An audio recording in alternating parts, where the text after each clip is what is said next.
it was a very traumatic experience because ewan ko kung nandoon kayo, but I was there right after. I could... Alam nyo, buti pa itong presidente na ito, nagka-trauma. Hindi niya nagustuhan ang sinapi ng Tacloban. Ayan no, feel na feel ni Duterte. Kayo, meron ba kayong leader na ganyan, mga bangag vloggers? Narito ang Balitang Pinoy TV.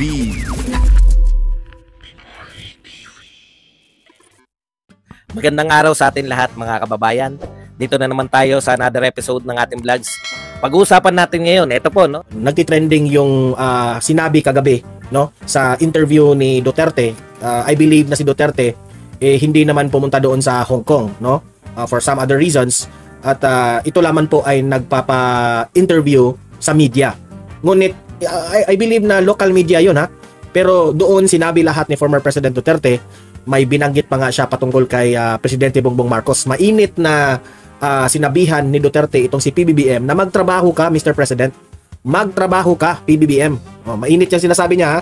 At mainit rin nating pag-uusapan itong sinabi ni Duterte na parang ang point ng kanyang sabi, binobola lang kayo ni VP Sara nung sinabi niyang tatakbo yung tatay at yung mga anak niya. Parang gano'n, ha? So mismo, ipapakita ko sa inyo ang video na to ni former President Duterte at ire-react natin, okay? I-analyze natin yung kanyang mga sinasabi at ibigay ko sa inyo ang ating opinion, okay? So kayo rin, magbigay rin kayo, libre rin kayong magbigay ng opinion dyan sa ating chat box, kasi demokrasya tayo, we have our own opinion, okay? So ngayon, itong grupo ng mga kalaban ni Duterte, alam naman natin kung sino, ang daming mga kalaban itong si Duterte dahil inggit na inggit sila dito. Natataranta na sila ngayon. Natataranta dahil nga bigo sila na sinabi ni Duterte na wala na, laos na ako, hindi ako tatakbo. So nawindang na naman lahat. Kasi yung iba, kung hindi sinimula ni VP Sara yung anunsyo niya, hindi naman sila magre-reveal kung tatakbo sila o hindi. Di ba? So ngayon, nakikita ni VP Sara. Kung sasabihin yung strategy yung ginawa ni VP Sara, ewan ko sa inyo. Hanggang ngayon, nagpalabas na ng statement sina Trillanes, yung mga Dilawan, pati itong mga sina Tambaluslos, sina PBBM, patungkol dyan. Ayan. So nalaman tuloy ang mga plano ninyo. Diyan kayo magtaka. Bakit ang mga Duterte ang pinagbabasihan nila sa laro ng politika? Sabi ng, imagine sabi ng mga bangag vloggers, itong mga dilawista vloggers at mga dilawista na mga supporters, itong supporter ni PBBM, sabi nila sinungaling raw si VP Sara dahil nilaglag raw ni Duterte. Yan ang mga pautot nila ngayon, yan ang script nila ngayon na hindi na raw dapat pagkakatiwalaan itong mga Duterte dahil paiba-iba yung mga sinasabi. Alam nyo, sa totoo lang, natatawa ako sa inyo. Natataranta na kayo, napapraning na kayo sa mga kasi lagi kasi kayong nakabantay sa mga Duterte Ituloy kayo, nadidihado na kayo. Pero so much with this itong ating topic ngayon. Help me po na i-like muna at i-share ang ating video, itong ating live para kakalat ito sa taong bayan. Okay? So sabay-sabay nating i-like muna at i-share itong video natin, Facebook at YouTube. 1, 2, 3, go!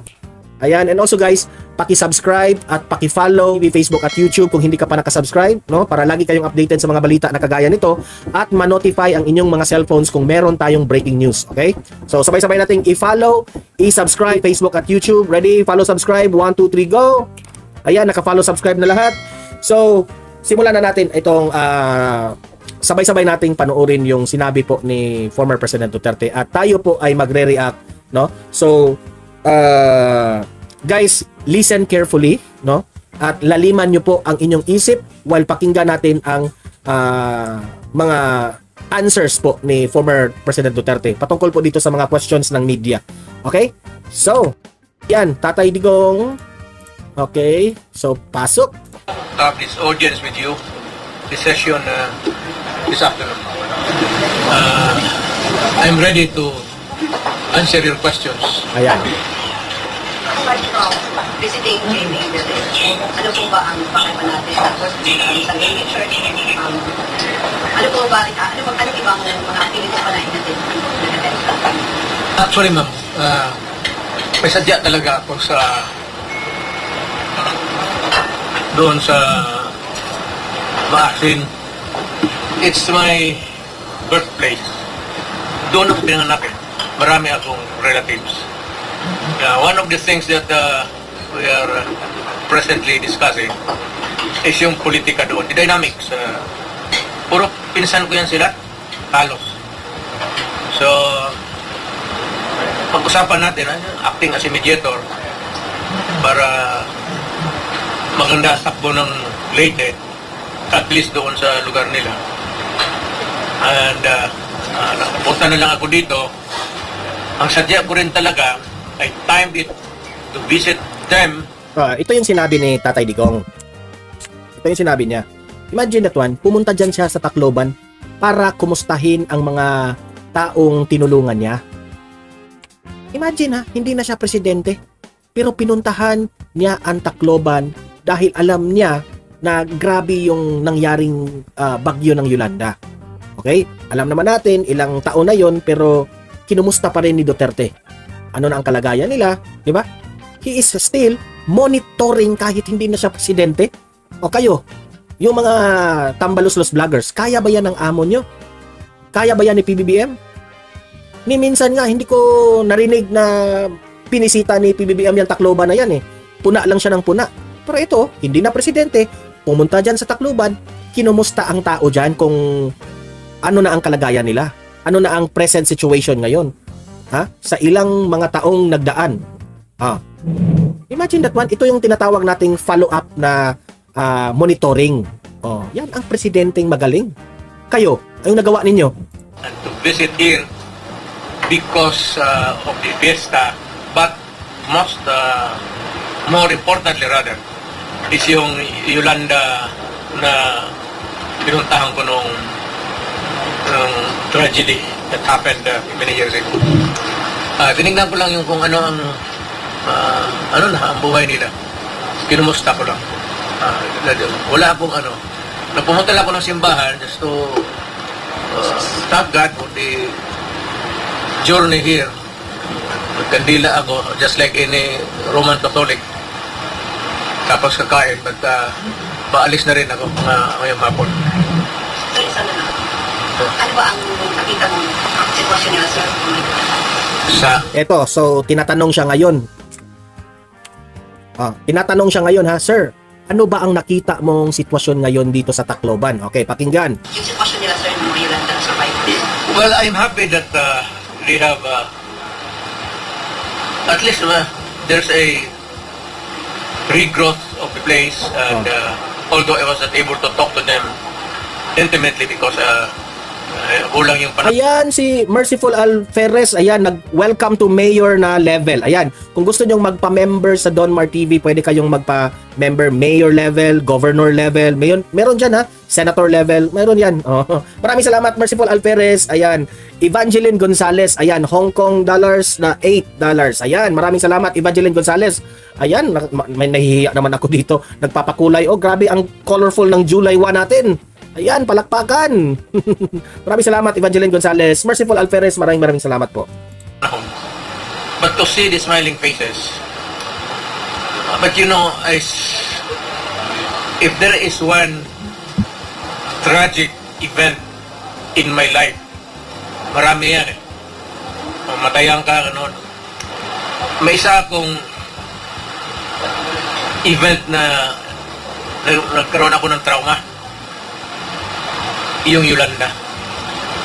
In-emphasize ni Duterte dito ha na may trauma siya dito sa Yolanda. By the way guys ha, lahat ng mga sinasabi ni Duterte dito, kokomentaryuhan natin, gagawa natin ng opinion, okay? So sa gitna ng kanyang interview, dun, marami kasing type of questions yung ibinabato sa kanya ng mga reporters. So punta muna tayo dito kung ano yung dahilan bakit nandyan siya sa Tacloban. Ito yung mga follow-up questions. Mamaya, itatanong ng mga reporters yung tungkol po sa sinabi ni VP Sara. Mamaya abangan natin yan, okay? Continue. Will not.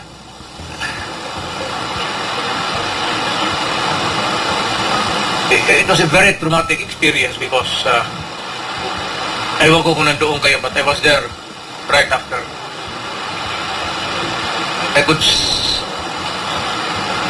Alam nyo, buti pa itong presidente na ito, nagka-trauma. Hindi niya nagustuhan ang sinapi ng Tacloban. Ayan no, feel na feel ni Duterte. Kayo, meron ba kayong leader na ganyan, mga bangag vloggers? Yung presidente nyo, ganito ba? Grabe yung malasakit ng tao. Oh, tingnan nyo.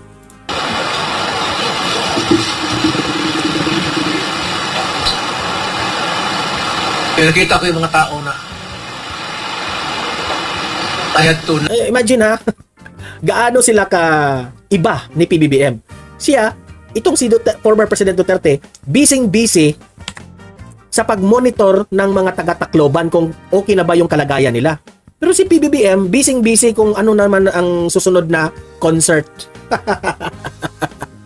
Grabe. navigate my way towards the regional office of the police to Ayan, sabi ni Evangeline Gonzalez, 3D.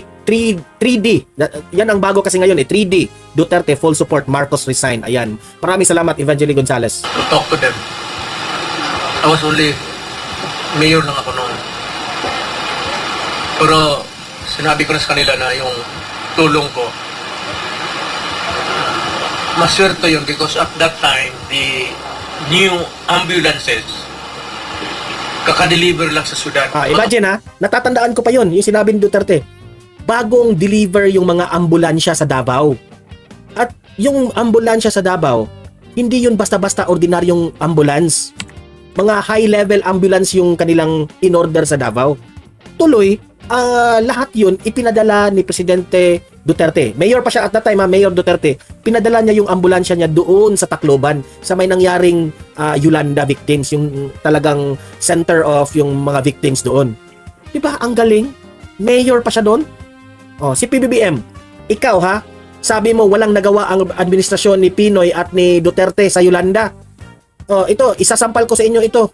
Oh, PBBM, ikaw, nung time ng Yolanda, nasaan ka? Hindi ko man lang narinig na pumunta ka doon. Hindi ko lang alam I'm not so sure, pero wala talagang balita na nandun ka, yung mga anak mo nandun. Oh, may ebidensya. Si Basti Duterte, pumunta dyan sa Tacloban, may picture pa nga naghahakot ng mga patay. Diba? Tapos sasabihin nyo walang nagawa ang mga Duterte at Pinoy? Si Pinoy siguro, pero si Duterte, ayan, isampal yan sa muka. Even ang ambulance sa Davao, pinahiram doon sa Yolanda.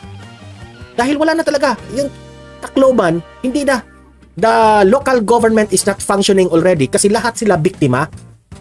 Police, mga doctors, hospitals, lahat, biktima na lahat. 10 brand Oy, Jiroy, ngayon ka lang nagpakita. Good morning everyone to all watching of FW of Dubai. Ayan. yung Good morning, Sir Donmar. So, nung nangyari yun, we were all ears was listening to what was happening here. I said, Sabi ni Merciful Alferez, si PBBM nagtago sa palda ng asawa niya noong time ng bagyong Yolanda. Palabiro ka, Merciful Alferez, because I was born here, yung parang umbilical cord ko konektado dito. May roots ako sa latex. Ganyan yung may malasakit. Totoong nasaktan dahil sa sinapit ng mga Pilipino. Kaya ako, Petra Gatusang, good morning, Sir Donmar. Good morning sa iyo, Ma'am Petra. kinargahan ko lahat ng 5 trucks. Pati yung ambulansya ko, then ay pag kinabukasan, nag-chopper ako. And it was when I landed na papunta ako doon sa regional command. Nagkaroon ako ng trauma. Hanggang ngayon.